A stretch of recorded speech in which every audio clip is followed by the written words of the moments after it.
Hello viewers, welcome to my channel Nandini stories. మళ్ళీ కొత్త కథతో మీ ముందుకి వచ్చేసా.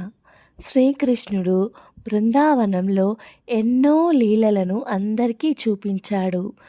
ఆ విషయం కంసునికి కూడా తెలిసింది. వెంటనే కంసుడు తనకి నమ్మిన బంటు అయిన ప్రలంబుడు అనే రాక్షసుని పిలిచాడు. అతన్ని వెంటనే బృందావనానికి వెళ్ళి కృష్ణుణ్ణి బంధించి తీసుకురమ్మన్నాడు.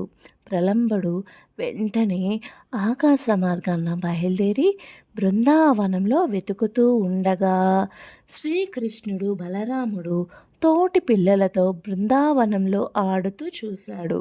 వెంటనే తాను కూడా ఒక గోపబాలుని కింద మారి వారిలో చేరాడు. శ్రీకృష్ణుడు ఆ ప్రలంబుని మాయని పసిగట్టి ఏమీ తెలియనట్లు నటిస్తూ ఆ ప్రలంబుని కూడా ఆటికి రమ్మన్నాడు. ఒక చిత్రమైన ఆటని కనిపెట్టాడు. ఉన్నవారందరినీ రెండు జట్లుగా చేసి ఒక చెట్టుని ఎంచుకొని అందరూ ఆ చెట్టుపై ఉన్న గుర్తుపై రాయితో కొట్టాలి. ఏ జట్టు ఎక్కువసార్లు కొడుతుందో వారు గెలిచినట్లు. ఓడిపోయిన వారు గెలిచిన వారిని తమ వీపుపై ఎక్కించుకొని ఇంటికి తీసుకువెళ్ళాలి.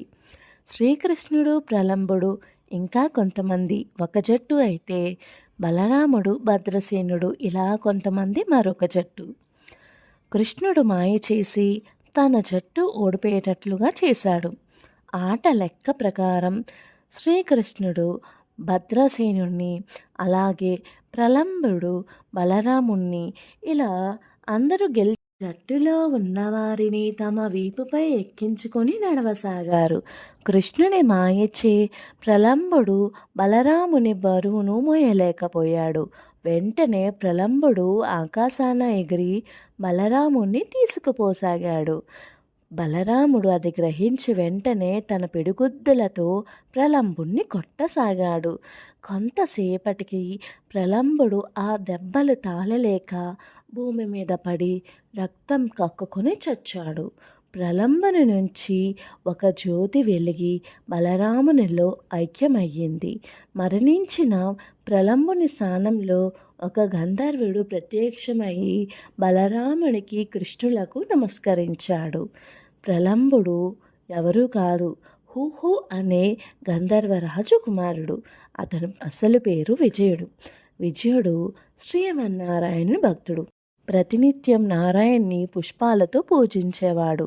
ఒకనాడు అతను కుబేరుని ఉద్యానవనానికి వెళ్ళాడు. అక్కడ అనేక పుష్పాలు ఉండటం చూసి నారాయణుని పూజ కోసం కోసాడు. ఆ పుష్పాలు కుబేరుడు శివుని పూజ కోసం వినియోగించేవాడు. కుబేరుడు విజయుణ్ణి చూసి కోపంతో, నేను శివుణ్ణి పూజించే పుష్పాలను కోస్తావా? నీవు రాక్షసుడిగా భూలోకంలో పుట్టు అని శపించాడు.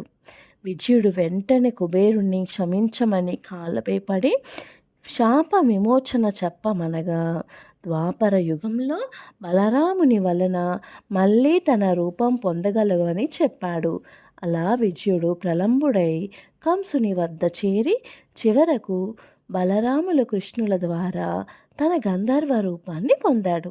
ఇది ప్రలంబుని కథ. ఇలా కృష్ణుడు ఎన్నో లీలలను బృందావనంలో చూపించాడు.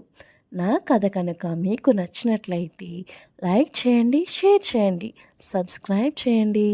మరో కొత్త కథతో మళ్ళీ కలుద్దాం. Until then bye bye.